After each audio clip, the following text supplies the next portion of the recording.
চলে গেলেন। যাওয়ার পথে আল্লাহর হাবিব চোখের পানি ফেলে ফেলে বারবার কাবার দিকে তাকিয়ে বলছেন, ও কাবা, আমার মনে বড় আশা ছিল তোর কাছেই থাকবো, কিন্তু তোমার কাফের মুশরিক বেঈমান সন্তানেরা আমাকে তোর কাছে থাকতে দিল না। আল্লাহর হাবিব এইভাবে করে আফসোস করতেছে আর বারবার ফিরে তাকাচ্ছে পিছনের দিকে, কিন্তু থাকার তো পরিবেশ নাই। চলে গেলেন। আল্লাহ রাব্বুল আলামিন সান্ত্বনা দিয়ে দিলেন, লা উকসিমু বিহাযাল বালাদ, এই জমিনের কসম করে আমি বললাম তোমাকে আমি এই শহরে আবার নিরাপত্তার সাথে দিয়ে দিব, ফেরত আনবো। সুবহানাল্লাহ বলেন। সেই নবী করিম সাল্লাল্লাহু আলাইহি সাল্লাম যখন মক্কা বিজয় করে ফিরে আসলে, তখন আমরা জানি ঘটনা, তার উটের পিঠে বসা ছিলেন, উটের পিঠে নিজের কপাল লেগে গিয়েছিল মাথা নিচু হতে হতে। যে সমস্ত কাফির মুশরিকরা আমাকে বিতাড়িত করেছিল, আমার আত্মীয় স্বজনরা বিতাড়িত করেছিল, আমি তাদের সামনে, তারা বা আমাকে কিভাবে মুখ দেখাবে আর আমি বা তাদের সামনে কিভাবে লজ্জায়।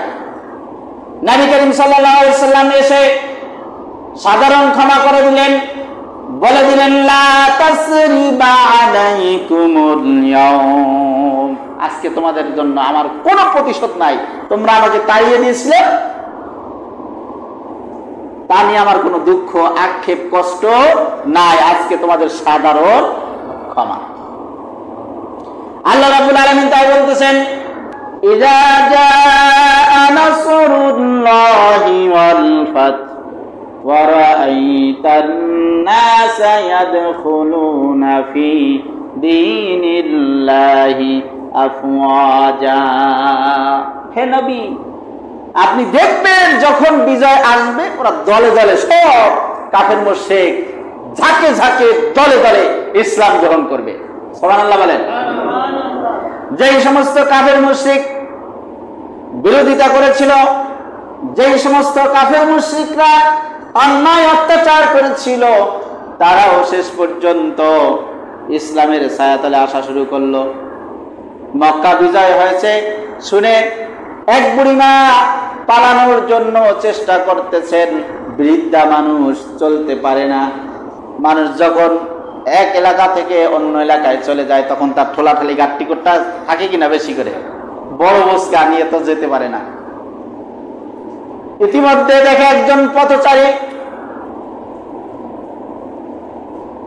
পথচারী জিজ্ঞেস করলেন, বুড়িমা, আপনার এই বড় বোঝা নিয়ে আপনি বৃদ্ধা মানুষ যেতে পারতেছেন না, আপনি কোথায় যাবেন?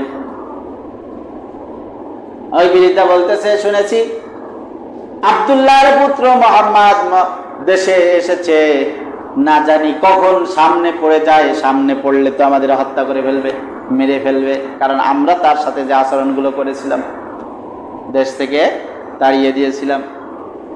আল্লাহর হাবিব বললেন, কোথায় যাবেন আমাকে পথ দেখিয়ে দেন, আমি আপনার এই বোঝাকে আগিয়ে দিয়ে আসি, পৌঁছে দিয়ে আসি। আল্লাহর হাবিব নিজে বোঝা কাঁধে করে নিয়ে বুড়ির আস্তানায় পৌঁছে দিলেন।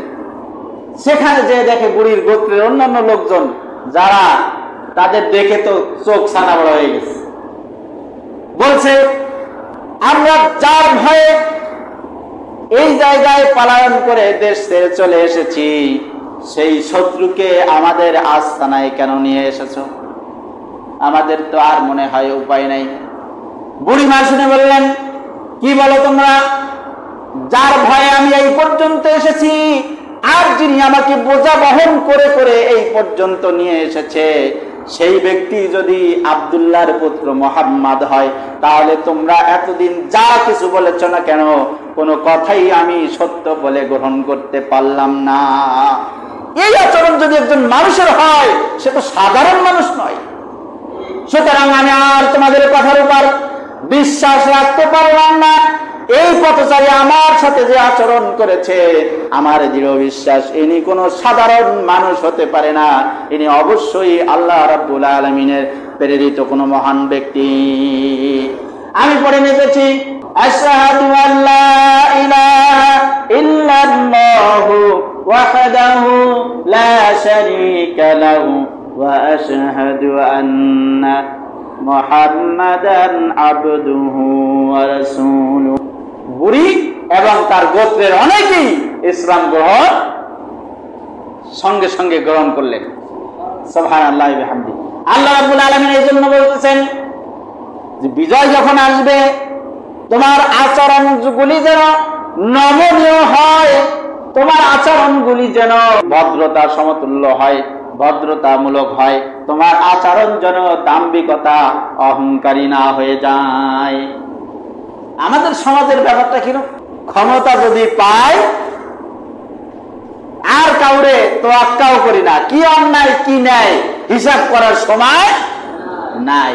বিরোধিতা কে করে, ধর আগে ওরে মার, লাগলে গুলি কর, লাগলে মাথা ফাটা। এটা কি কোনো মুসলিমের আচরণ? এটা কি ইসলামিক কোনো দৃষ্টিভঙ্গি হতে পারে? হযরত আবু বকর যখন তিনি ক্ষমতায় সমাসীন হলেন, ক্ষমতায় এসে প্রথম পর্যায়ে শুভেচ্ছা যে বক্তব্য দেয় আমরা দেখেছিলাম, ডক্টর ইউনূস বিমানবন্দর থেকে নেমেই একটা ছোট্ট করে ব্রিফিং দিয়েছিলেন। দেখছেন না সবাই? দেখার কথা, ওই দিন তো সবাই ছিলেন ওই মিডিয়ার দিকে।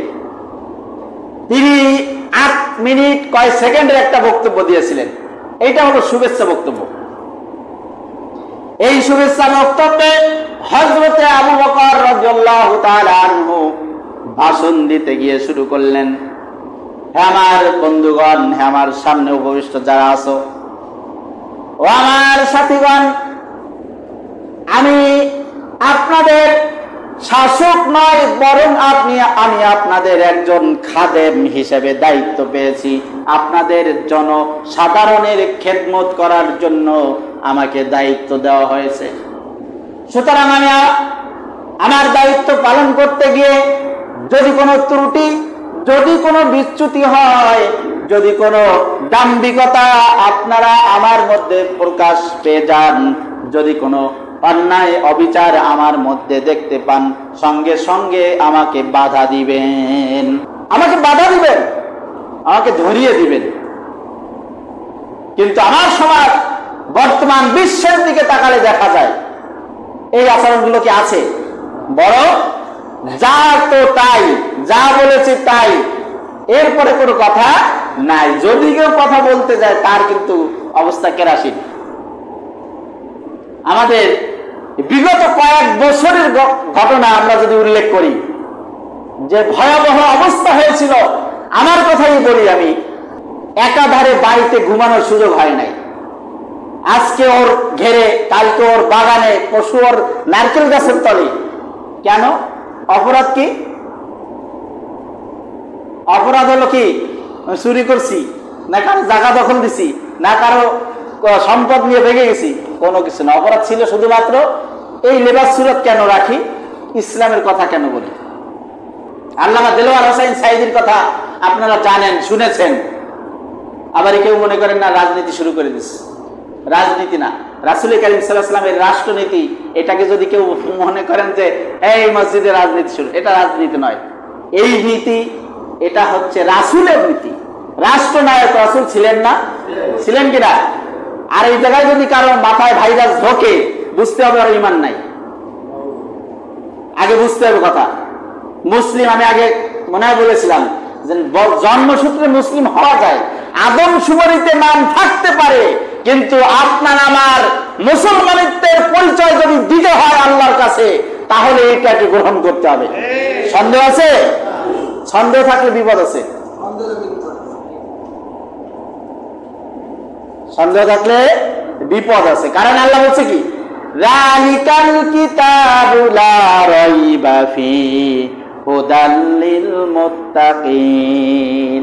এর মধ্যে কোনো সন্দেহ সংশয় নাই। তাহলে আপনি আমি ইমানদার হতে গেলে সন্দেহ রাখার সুযোগ আছে? রাসূল কারীম সাল্লাল্লাহু আলাইহি ওয়াসাল্লাম